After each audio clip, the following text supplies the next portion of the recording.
Мен Бақытжан Еңлік Медетқызы, Қазақ ұлттық қыздар педагогикалық университетінің физика мамандығы бойынша білім алып шықтым. Қазіргі таңда Алматы көпсалалы колледжінің физика пәнінің оқытушысы ретінде жұмыс жасаймын. Бүгінгі сабақтың тақырыбы изопроцестер. Изопроцестің түрлері. Сабақтың мақсаты: істердің түрлерін, яғни изотермалық, изобаралық, изохоралық, адиабаталық процестерді түсіндіру және олардың ерекшеліктерін көрсету. Физикалық заңдылықтарды Бойль-Мариот, Гей-Люсак, Шарль заңдарын практикалық есептерде қолдануға үйрету. Сабағымыздың міндеттері: изопроцестердің анықтамаларын, формулаларын және физикалық мәнін түсіндіру. Оқушылардың логикалық ойлау, графиктер арқылы талдау жасау қабілеттерін дамыту. Физикалық заңдылықтарды есептерде дұрыс қолдану дағдысын қалыптастыру. Бүгінгі сабағымызды бастамас бұрын сендердің көңіл күйлерің қалай екенін білгім келіп тұр. Ал Жанерке, сенің бүгінгі сабақта көңіл күйің қандай? Бірінші қатар төртінші. Бірінші қатар бесінші. Екінші қатар төртінші. Екінші қатар алтыншы. Бірінші қатар төртінші ұяшық. Үшінші қатар жетінші ұяшық. Олай болса, балалар, үйге қандай тапсырма берілді? Я, Айгерім. Үй жұмысына идеал газ күйінің теңдеуі берілді. Жақсы, өте жақсы. Олай болса, біз қазір үй тапсырмасын программасы арқылы қарастыратын боламыз. Олай болса, бірінші сұрақ бізде: диффузия дегеніміз не? Кім жауап береді? Я, Кәусар, айта ғой. Диффузия дегеніміз ауадағы заттардың жоғарғы концентрациядан төменгі концентрацияда өздігінен таралуы. Жақсы, өте жақсы, жарайсың. Келесі сұрақ бізде: зат мөлшері дегеніміз не? Я, Дидар, айта ғой. Бір мольдің мөлшерінен алынған заттың массасы. Жақсы, өте жақсы. Келесі сұрақ бізде: броундық қозғалыс дегеніміз не деген сұрақ екен. Кім жауап береді? Жақсы, Жансер, келіңіз. Броундық қозғалыс дегеніміз сұйық немесе газды қалқып жүрген қандай да бір қатты заттар өте ұсақ бөлшектерге бөлінеді. Жақсы, жарайсыз. Келесі сұрақ бізде: зат мөлшерінің формуласы қандай дейді. Ал Көксеген? Кішкентай n тең кішкентай m бөлінген үлкен m-ге. Жақсы, өте жақсы. Келесі сұрақ бізде: Авогадро тұрақтысының нақты мәні қандай? Ал Ирада, сізді тыңдайық. Авогадро санының тұрақты мәні бұл 6,100 мыңдан 22 көбейтілген 10-ның 23 дәрежесі. Жақсы, өте жақсы, жарайсыздар. Мынадай тәжірибені қарастырып көрейік. Бірінші тәжірибеде поршынды мықтап жауып, поршынды қыздырайық, яғни оның температурасын көтерейік. Нәтижесінде оның ішіндегі газдың квадраттық жылдамдығы артады да, оның ішкі энергиясы артады және температура да артады. Бірақ біз поршынды қатты мықтап бекіткендіктен көлем тұрақты. Бұндай процестерді біз изохоралық процестер деп айтамыз. Келесі тәжірибеде газдың ішінде атмосфералық қысым және оның сыртынан жүктерді орнатып, тағы да қысым күшін түсірейік поршынге. Поршын еркін қозғалатындай етіп қарастырайық. Сонда жүктерді жаймен алған кезде температураны көтермей тұрақты температурада. Жүктерді жаймен алған кезде біздің поршын ішіндегі газымыз поршынды жоғары қарай көтеретін болады. Молекулалардың кинетикалық энергиясы артып, жылдамдығы артып, ішкі энергиясы артып. Нәтижесінде ол поршынды жаймен көтеретін болады. Бұл процесте біздің температурамыз тұрақты, бірақ газдың ішкі энергиясы поршынды көтеруге жұмыс жасап жатыр. Бұндай процестерді біз температура тұрақты болатын процестерді изотермиялық процесс деп айтамыз. Келесі тәжірибені қарастырайық. Изобаралық процеске мысал келтірейік. Поршын ішіндегі қысым тұрақты.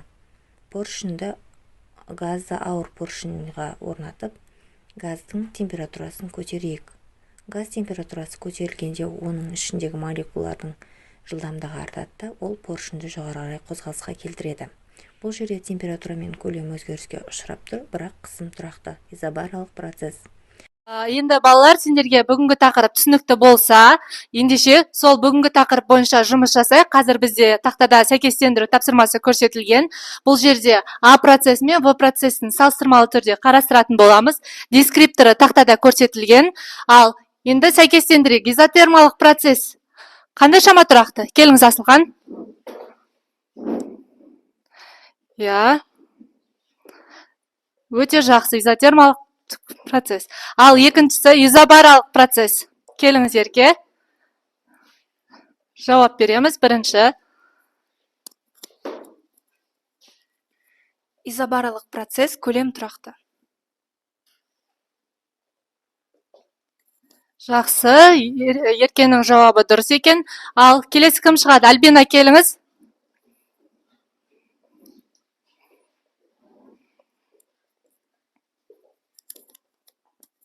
Изохаралық процесс ол температуралық тұрақты. Жақсы. Ал енді газды баяу сығу қай процесске жатады? Келіңіз, Жанерке.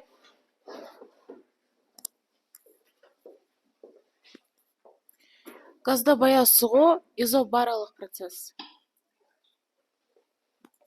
Жақсы, Жанеркенің жауабы дұрыс екен. Күн астындағы шар қай процесске жатады? Келіңіз, Қалдыбек. Күн астындағы шар изотермалық процеске жатады. Жақсы, Жақсы, өте жақсы. Ал енді изотермалық процестің формуласына кім шығады? Жақсы, оны онда өзімде белгілеп көрсете салайын. Бұл жерде бізде қандай шама? ПВ тең константа. Яғни бұл жерде қысым мен көлем не болады? Шамасы константа болып табылады. Жақсы ма? Енді келесі тапсырма бізде топтық жұмыс, яғни сіздер бүгін изопроцесстер бойынша 3 топқа бөліндіңіздер. Изотермалық процесс, изобаралық процесс және изохоралық процесс. Қазір телефондарыңызды алып, сол тақырыптар бойынша кімде қандай топ, сол бойынша слайд жасауларыңызды өтінемін. Олай болса, қазір дайын болсаңыздар, изотермалық процесс тобын ортаға шақырамыз. Келіңіздер.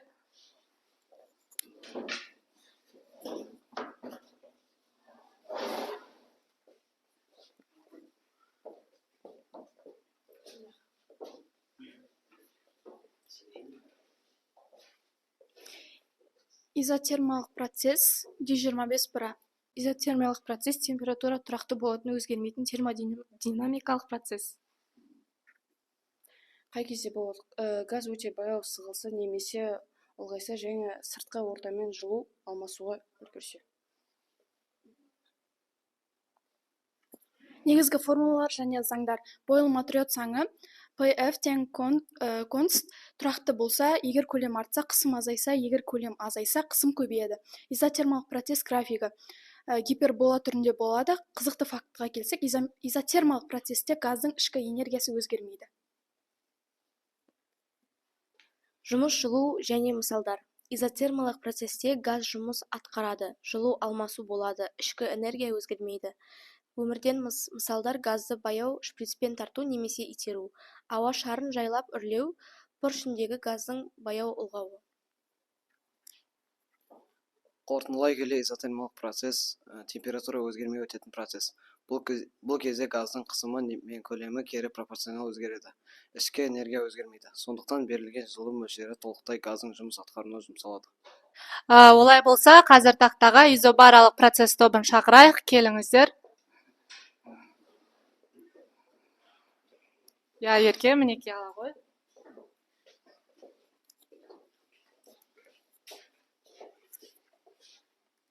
Изобаралық процесс.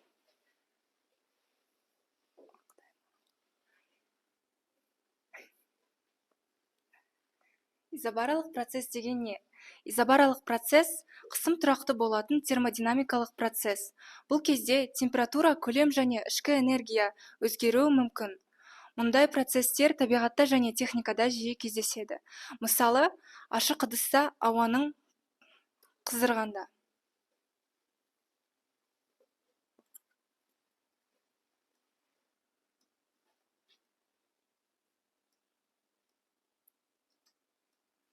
Негізгі қасиеті, негізгі шарт, қысым пи тұрақты. Газды қыздырса ұлғаяды, салқындатса сығылады. Молекулалар қозғалса жылдамдайды немесе баяулайды, бірақ сыртқы қысым өзгермейді.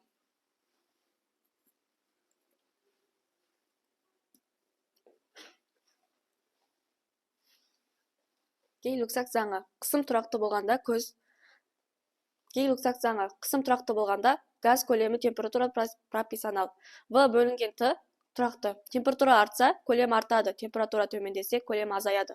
Бұл заңды француз ғалымы Жозеф Луи Гей-Луксак 1802 жылы ашқан. Ол тәжірибе арқылы қысым бірдей болғанда барлық газдар қыздырғанда бірдей ұлғаятынын дәлелдейді.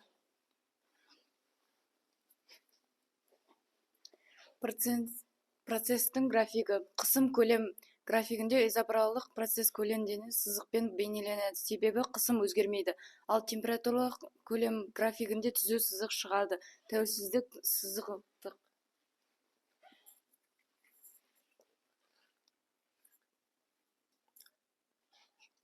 Газдың жұмысы. Изобарлық процесс кезінде газ жұмыс атқарады. А тең пи дельта В. Көлем ұлғайса, газ оң жұмыс атқарады. Көлем азайса, жұмыс газға қарсы атқарылады. Қорытындылай келе, изобарлық процесс қысым тұрақты. Көлем мен температура өзгеретін негізгі газ процесі Гей-Луксак заңына бағынады. Және газ жұмысын атқарады. Түсіну жылу машиналары мен атмосфера құбылыстарын зерттеуге маңызды. Жақсы, өте жақсы, отырыңыздар. Үлкен рахмет. Олай болса, қазір тақтаға изохора тобын шақырамыз, келіңіздер.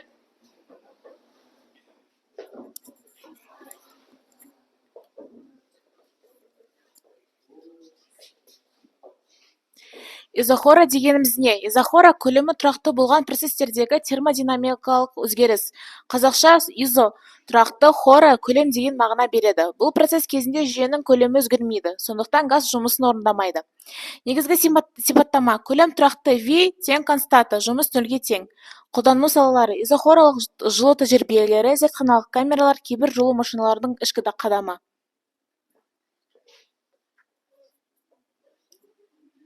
Изохора формуласы мен мысалдар. Изохора процесс үшін негізгі энергия теңдігі.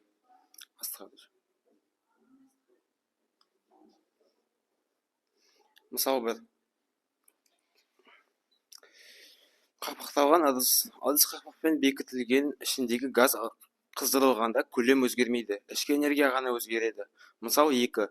Тұрақты көлем камерасы камерадағы қысым өзгеріп, сенсор көрсеткіші өзгереді. Бұл изохоралық қысым температура байланысын көрінісі. Қорытындылай келе, изохараның маңызы мен қолданылуы. Изохара процесі термодинамикада қарапайым әрі маңызды. Олар жүйенің ішкі энергиясы мен жылу алмасуын бөлек оқшалауға көмектеседі. Олай болса, білім алушылар, қазір қуат көзі әдісі арқылы есептер шығаратын боламыз. Бүгінгі тақырып бойынша қазір біздегі бірінші есеп: қалыпты жағдайдағы газ молекуласының орташа қашықтығын табыңдар деп тұр екен. Қазір бұл есепті кім бірінші шығарып болады? Сол адам қолын көтеріп, маған есепті тексертетін болады. Бәріміз дәптерімізді ашып, бүгінгі есепті шығарамыз. Дұрыс, температураны белгілепті. Пи тең 5 дәрежесі паскаль. Апогеодро тұрақтысының мәнін жазған екен. Жанеркенің бірінші есебі дұрыс екен.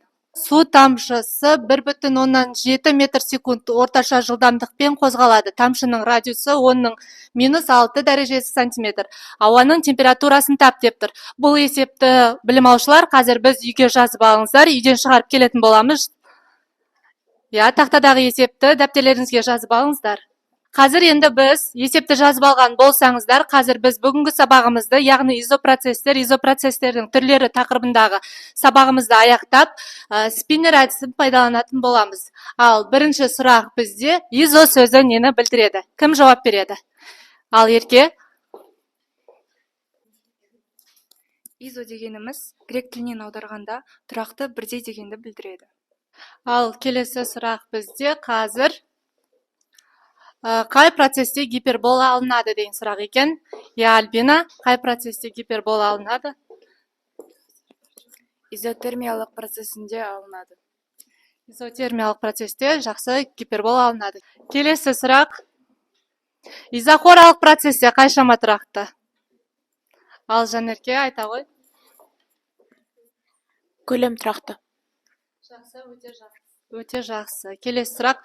Изопроцестердің түрлерін ата дейді. Изопроцестердің қандай түрлері бар? Бүгін біз соның үшеуін атап өттік. Жақсы, Ерхан. Изобаралық, изохоралық. Жақсы, өте жақсы. Бүгінге осымен біздің сабағымызды бекіту тапсырмалары осымен аяқталды. Енді қазір сіздер қолдарыңыздағы смарт сағат арқылы бүгінгі сабаққа кері байланыс жасауларыңызды сұраймын. Бүгінгі сабақта кері байланыс жасап, бүгінгі сабақ сіздерге түсінікті болған сияқты, өйткені барлықтарыңыз маған бәрі түсінікті деген кері байланыс қалдырған екенсіздер. Жақсы, осымен бүгінгі сабағымыз аяқталды. Сау болыңыздар.